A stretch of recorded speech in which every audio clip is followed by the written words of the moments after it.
All right, have and have not fans, here we are. Episode review for, what is this? Episode 4 of the back half of the season. Someone special. And wasn't too much anything special about the episode. I'm going to be completely honest here. It goes without saying, and I'll probably do a separate video on this. I've already jotted down the videos I want to do between now and next week, and I don't even know. Should we just call this the Malone show? Honestly, that's not a bad thing because I actually like the Malone family. I mean, they are arguably the best part of the series right now because it just feels like the main cast, the Cryers, Harringtons, and Young family, is almost like their set pieces because of the fact that it's interesting that their storylines are pretty much going nowhere. They're just stuck where they have been for God knows how long. But the Malone family, their storyline is actually moving. And again, that's not necessarily a bad thing per se, but I honestly could have cared less for the Candace, Hannah, Vinnie, Jeffrey scenes, and David and Jim. Honestly, the brief dream, and kudos to everyone who called it. Veronica was dreaming. Kudos to everyone who was like, maybe she's dreaming. I was like, what? And I even did a video about it, but I was skeptical. But you all are great theorists, prognosticators, whatever the correct term is. You called it. Which brings about why Tyler Perry doesn't do similar scenes like this more often. I'm not saying overuse the trope, but it actually isn't bad, from this brief dream sequence, because it allows us to delve into the mind of like Veronica's psyche and kind of understand like this is what she wants, but the thing about it is she wants it on her terms. In her heart of hearts, she still wants and loves David, but her love of control has precedent over everything else. It's the number one thing that this woman wants. I mean, then again, going back to like Erica reappearing in that video, little scenes like that mean a lot. I think they're great because it's a nod to continuity. Hell, we even get Rose making references to little Lizzie and Amanda. So not really sure what to score the episode though. I will say that I did not watch it live. If you watch my video where I talked about the sneak peek of David and Veronica forgive each other, I literally said in the video, look, you can tell I'm tired. I've been up since 4:30. I've been working on eBay stuff. I posted a ton of videos. I'm probably not going to make it. And to be honest, I do feel bad. Like I always said, since the first night, here's my game plan. I'm going to live tweet. I'm going to watch it live. I'm going to do a live stream after. It really doesn't even seem worth it. I mean, don't get me wrong. I'm pretty sure I would get decent views, but overall, it's like the episodes are so lackluster. It doesn't even seem worth it anymore. I don't know. Then later tonight, of course, we have House Pain and Assisted Living. But before going further, let's just jump into it. Make sure you thumbs up the video. Let's try to get to 50 likes. Go ahead and hit subscribe. If you are new, we are less than 2,000 people away from 140,000 subscribers. Hit the bell icon and select all. That way you're notified whenever I post new content. And follow me on social media. Links are in the description below. So yeah, we pretty much pick up where we left off. Turns out Jim Cryer had called Derek to come over to the house to board it up because remember, Wyatt had kicked the door in. He's like, look, go ahead, check my truck, see all the equipment's in there, call Jim Cryer. And it's like, Hannah, tell him I'm not a liar. It's like, you really want me to say you're not a liar? Well, to be fair, Hannah, and technically Derek didn't lie because he didn't even know who you were when you first met. So he was unaware that you were the same woman that he assaulted as a teenager. So he didn't really lie. He just didn't know. So what exactly did Derek lie about to Hannah? Let me know in the comments, because I honestly don't think he lied. No. All right. So in any case, Derek's like, you know what? At this point, I don't need to fix the boarded. All I got to do is fix the lock and the door jam, and that'll be that. And then Hannah goes upstairs, identifies, what missing jewelry there was, as well as the fact that there are car keys and one of the vehicles missing. Candace calls Vinnie to let her into the house, and didn't he say, he was like, yeah, I'm outside about to meet with Mitch at the bar, but she's like, come back now. And I'm like, well, Candace, my thing is, okay, I honestly don't know the distance between locations anymore. During the first set pieces, if you will, like the original Crier Mansion and, Veronica's, like those two places were understood to be in walking distance, given the fact that when Veronica set the mansion on fire, Catherine and Jim rushed over, on foot, I believe. And they were like, hey, you can come stay with us. They're like, no, we're good. And, basically, here's the thing. And then wasn't it last week where Wyatt ran from the hospital to Catherine's house? But whatever. Okay.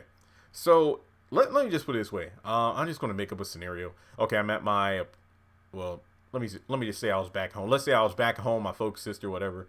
And hey, can you go to the country store that's like 10 minutes away? Okay, I'll go. I'm going to pick up some to snack on. And hey, you want anything? Yeah, I'll go. Okay, I'll go. So I drive over there, and then I'm outside of the store about to go in, and then my mom's like, hey, I left my key. Can you come back and unlock the door? Well, yeah, I'm at the store now. I'll come back. And it's like, no, you come right now. I need you right now.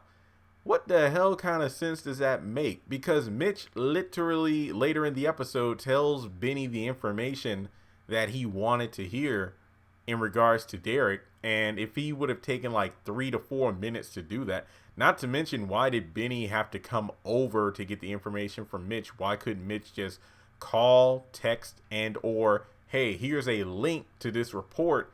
I just want to let you know, Vinnie, this isn't the guy you're looking for. See what I mean by the main cast just kind of being set pieces, because they're kind of just there. It's almost like they have, what do they call them, pull strings on like toys, like Woody from Toy Story. It's like when you pull a string, they say the same line, because later in the episode, I'll get to the Hannah, Candace, Vinnie crap later. I don't care. All right, so Vinnie, instead of going into the bar when he's right there, decides to drive back to the house to let Candace in. All right, so David goes over to Catherine's house, and Hannah tells the cop, hey, here's all the information I know, what's missing. If I can find out about the car and give that to you later. It's like, okay, and could you walk me out to the my car? And I'm thinking to myself, wait, is it because David is there and she doesn't want to walk past him or talk to him? But it's because Derek is at the door working on it, and she didn't even want to walk past him. So the cop walks her to the steps, and then Derek looks up, but then he goes back to work. And then we have David kind of going up to Hannah's like, Hannah, you hear me talking to you? You hear me calling you? And you can see I'm ignoring you. I'm like, okay, the back and forth here was actually pretty good. But then this goes back to David. Well, I hate to use this phrase because he used to be my favorite character. An asshole.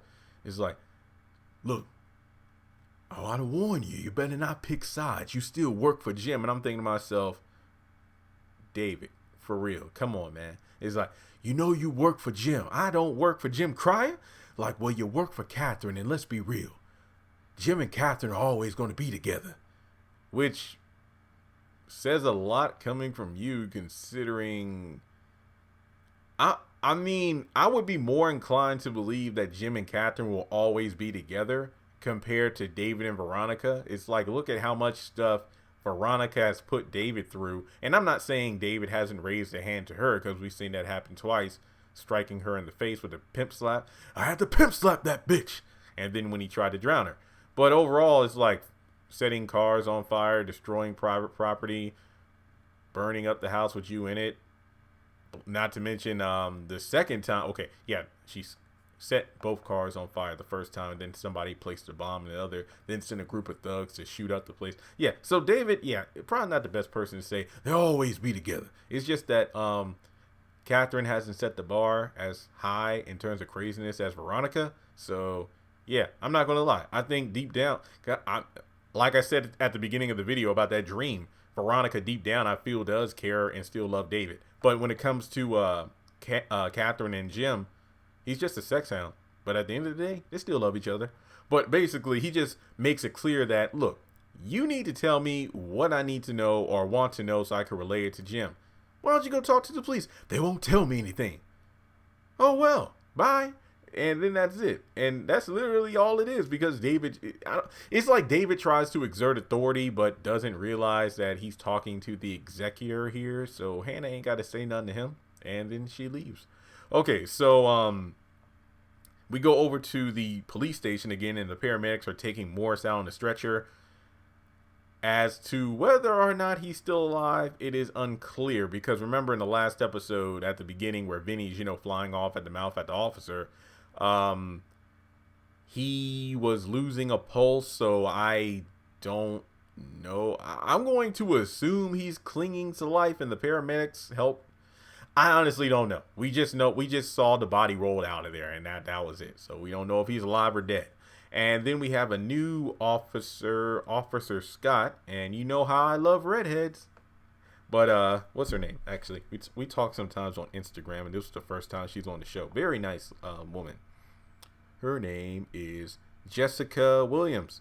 Yeah, she's pretty much kind of standing her ground like Officer Morris did, and Benny's like, "Can you get my mother out?" And it's like, "Well, you gotta wait till the morning when the court's open. I want to see her now." And then she pretty much is nervous because of the fact that he's like, hey, are you suicidal too? And it's like, oh, wow. This was a sloppy representation of Vinnie Malone's character. No, I like the scene, don't get me wrong, but we'll get to Sandy Malone in a minute. But basically, is it Miller? Is this the same guy?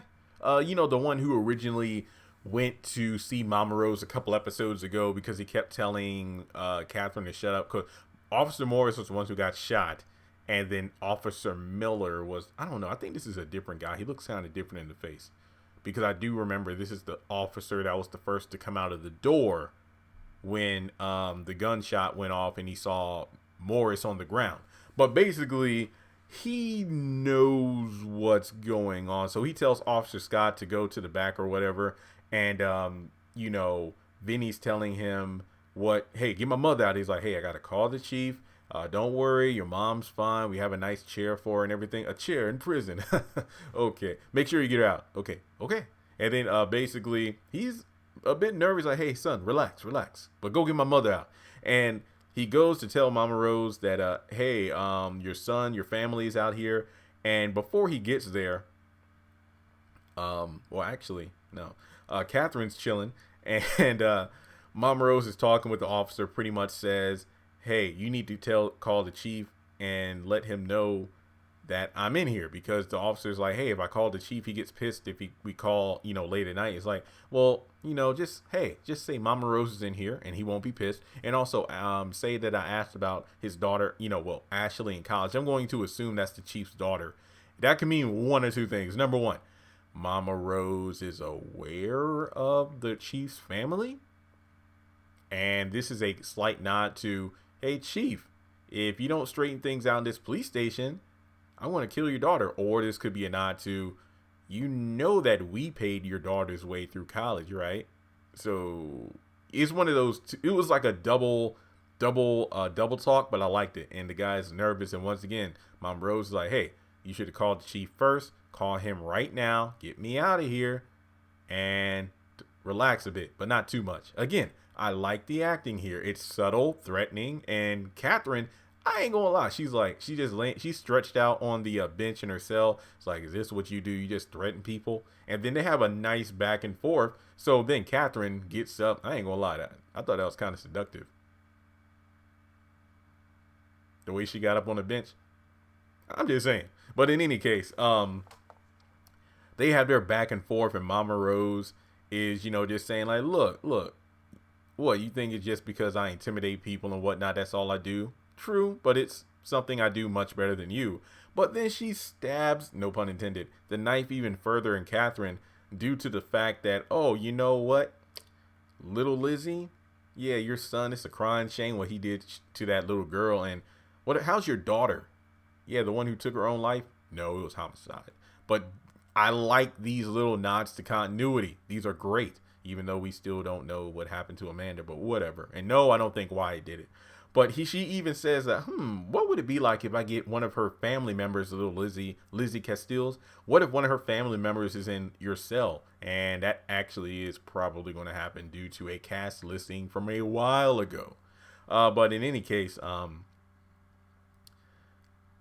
they just have a nice back and forth. Again, there was just so much great dialogue here. Like, Veronica used to be the queen of shades and clapback, but her jokes and all have gotten way too stale at this point. That's not to say she doesn't deliver some great. I feel like Veronica is more of a comedic form of sass, but when it comes to that cutthroat, ruthless, banter, Catherine still holds the reins. But then you got Mama Rose there. It's like,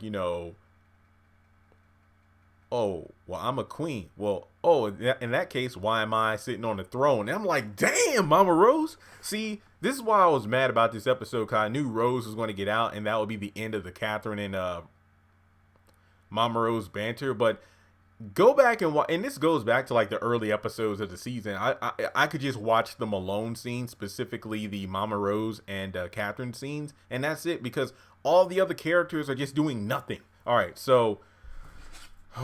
let's see. We go over to the Malone bar again, and this is where we get over to Mitch just chilling, having a drink, because remember, Vinnie made him stay behind and watch the bar like 3 episodes ago. Sandy comes in shaking up.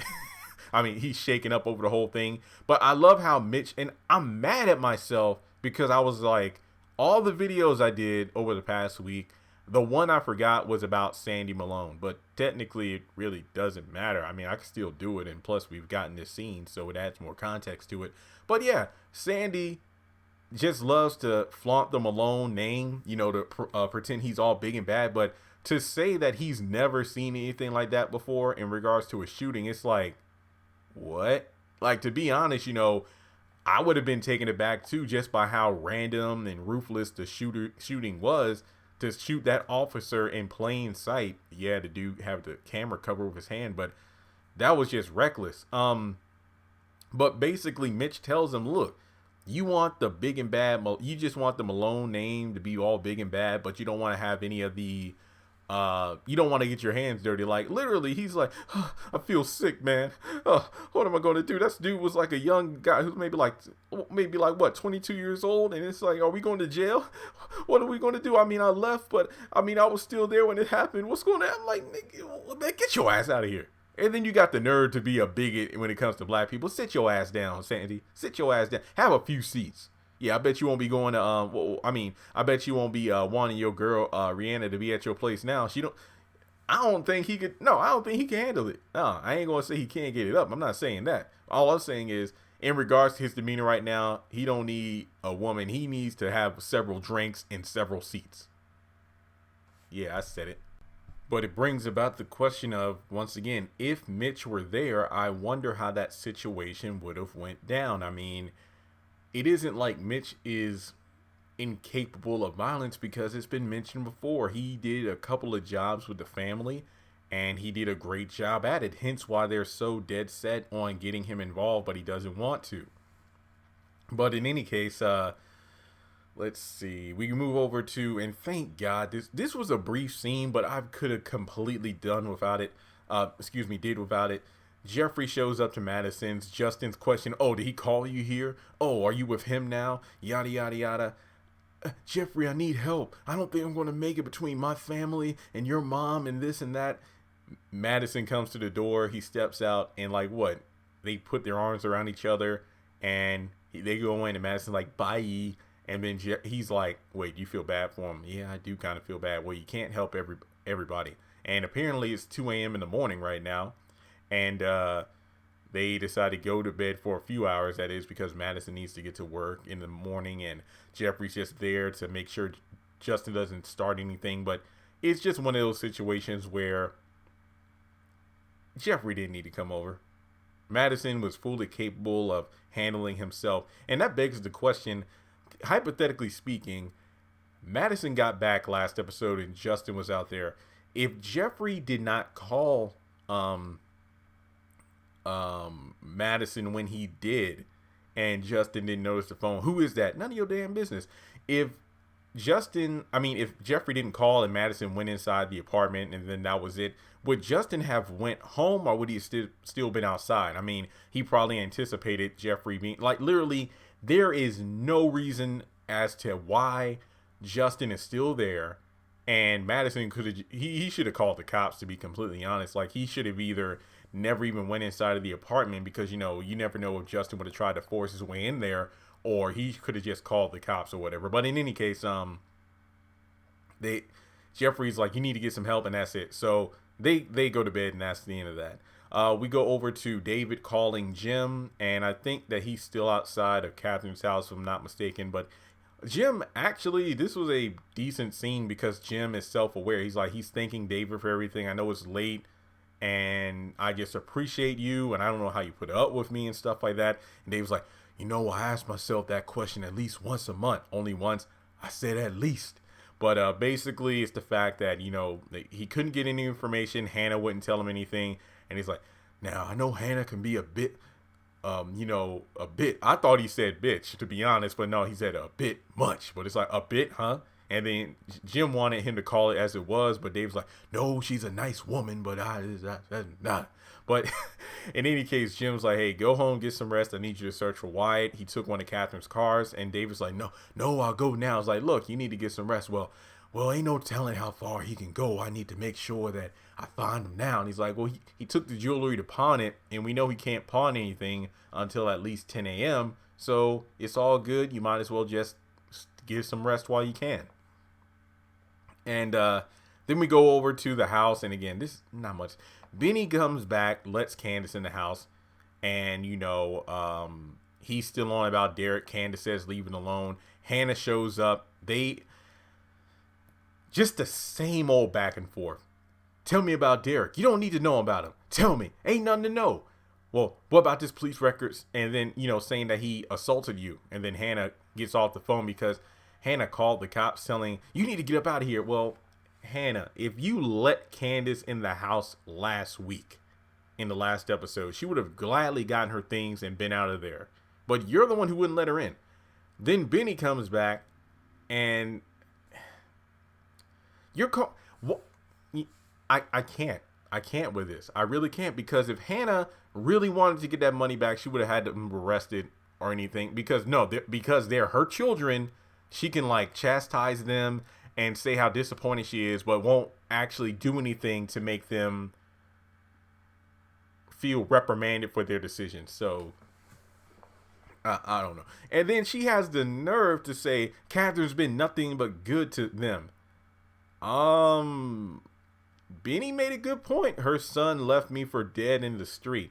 Now, that's not to say Candace hasn't done foul with the criers. I'm not saying that. I feel like if anybody has any justification as to looking at the criers side-eyed, is Vinnie, because he was an innocent party and everything. Hannah should not tell Vinnie what he should feel entitled to because her son left him for dead. Number one, I don't agree with them keeping the money, even though that's theoretically Wyatt's inheritance. But that's honestly, they should have just went to court. That's literally it. I mean, Hannah, you were not the person who was hit and left for dead. Yes, Catherine covered the medical expenses. Catherine saved his life because remember at that county hospital, they just gave up on Vinnie, saying that was it. He's pretty much a goner. But then Catherine swooped in and moved into mercy, and that saved his life. But overall, Hannah, leave it alone. You need to make them give the money back and then decide what to do from there. But overall, nothing but good? I don't really think so. Catherine's been hella patient because if I were her, I would have called the cops or somebody to get that money back. That's for sure. But then we get to the point where Hannah blames Candace for all this. I mean, if you want to go all the way back to the beginning, then in a way we could probably get there. But I don't know if Hannah's blaming her for everything in general or specifically the whole Derek thing. That wasn't her fault. Vinnie, it's like she said, people our age in this day and age, we use the internet. Vinnie looked up that information his damn self. Hannah, you were the one who was dating Derek, and I'm not shifting blame on Hannah either. All I'm saying is Hannah, this is not a situation to blame Candace in regards to the Derek, but basically she's not giving the money back. You see how pointless the scene was? There's literally nothing. It's like, whoa, yeah, so you are hiding something from me. Oh, yeah, that is. It's the same go around. It's like, hey, don't worry. I told Mitch to give Vinnie some bad information, so he'll lay off Derek. There's nothing wrong. Then we have the Veronica scene. And I've already talked about it in multiple videos and at the beginning of this review. Veronica was dreaming she and David were back together. I'm sorry for hitting you. I'm sorry for everything. Oh, I'll stay with you forever. And it's like, it's kind of interesting that he's like, did I ever tell you I was in love with Hannah? And then she wakes up. So is that going to be the catalyst for something? Is Veronica going to think that this is actually, I mean, in Veronica's twisted mind, she's probably going to make something out of nothing. All right, so then Vinnie shows up at the bar, gets the information from Mitch about Derek. Basically, he's like, look, I got some people to work on it. They found the information. It was like a data mix up. I don't know how people say it, data or whatever. There was a computer mishap that isn't the real Derek file. So the guy you want to go after isn't the right guy. And Vinnie's like, man, I was about to kill him too. And I'm like, sit your ass down, Vinnie. But basically, Vinnie leaves as soon as Vinnie, Mama Rose, and the rest of the crew show up. Because, hell, when Vinnie shows up, Sandy's like, come on, man, you can't have him here. And it's like, yeah, that sounded bigoted, but he rightfully said, hey, Vinnie and Rose are about to show up. He needs to get out of here. So, you know, Vinnie leaves and everybody, I think, like, Mama Rose kind of looks at him, kind of does a head nod, and then Vinnie's like, all right, let me get out of here. So then he leaves. And then Mitch is not coming into the family. I like the scene. I like when Mama Rose is like, how's my grandson? It's like, hey, I'm glad to hear you're okay, Grandma. And because he doesn't want to be in the family business. And it is sad because Mama Rose did, you know, Mitch was like, is there anything I could do for you? Are you coming into the family? No. Okay, bye. And she honestly looks sad because whatever the hell Mitch did for that one job or whatever, the couple of jobs he did with the family, apparently he did a very good job because of the fact that this one thing, if he's like a Malone outcast where he's still loved by Mama Rose and his family members and he just doesn't want to be part of the family. But because he must have did one hell of a job, they're like, look, you're more than capable. You're ready. Be a part of the family. Nah, I'm good. Okay, I'll leave. And then because they're having family business. So she basically and I love the exchange. It's like, yeah, and don't bring the black kid back in here. It's like, watch your damn mouth talking shit like that in front of your grandma. And then Vinny's like, hey, both of y'all be quiet. Get up out of here. And it's like, I love how Sandy had to throw in that one last jab after you came in like a sick puppy because you couldn't handle seeing somebody being shot in the head. Sit your ass down, Sandy. But then Mama Rose chews his ass out. It's like, why did you leave? It's like, well, I was feeling I had to come back and run the bar. And your uncle did what he had to do. You need to get tougher skin, motherfucker. Oh, sorry. You know, you need to get tougher skin. Get out of my face. So turns out, Mama Rose is, look, I'm tired. Okay, I ain't gonna lie. This does feel a bit out of left field here.